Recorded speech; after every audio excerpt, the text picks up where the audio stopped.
Have an understanding of what your risk is if you choose to see someone when this rule and law hasn't really been tested in court.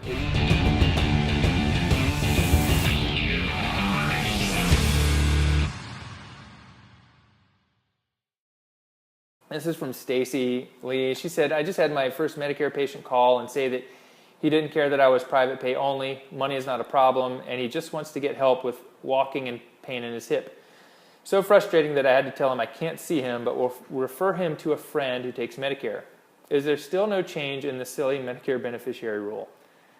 Yes, there is still no change. To answer your question, there's a couple things you can do. Like if this person just needs help with walking, and some stretching, you can do exercise instruction, fitness, personal training with them. However, if you're going to go down the road of utilizing one of the exceptions to the Medicare rule, there's a few things you need to do. You need to be really well educated on the Medicare policies and procedures and how it relates to cash-based practice. You need to have a payment, like a Medicare consent or agreement that pretty much I think everyone signs. And you need to be very clear with patients that what you're providing is not covered by Medicare or secondary.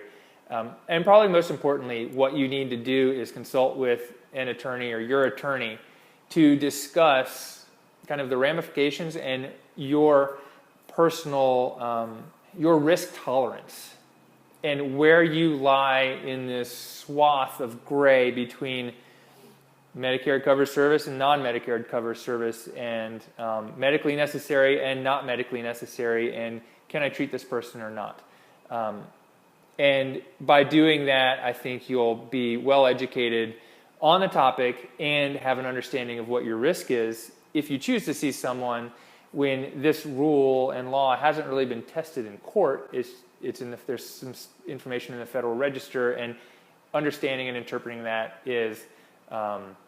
takes quite a while. Just like a few minute answer, the best thing I can do is say read up about it. There's information on my blog about Medicare that I can post here as well, or post for you if you want to learn a little bit more about that. Yes, it's still the same, and patients won't get it. A lot of PTs won't get it. And one of those things that people told me when I first started practicing, like, oh, you can't treat Medicare patients in cash practice. Like, what are you talking about? Like, this is ridiculous. As a massage therapist, I can treat them no matter what. Now I'm a PT and now I'm limited. It doesn't make sense. It's not financially beneficial to CMS to have this rule. If patients pay us directly, then they don't have to send the patients any money. I mean, it should save them money, but it's just not a top priority for a lot of people.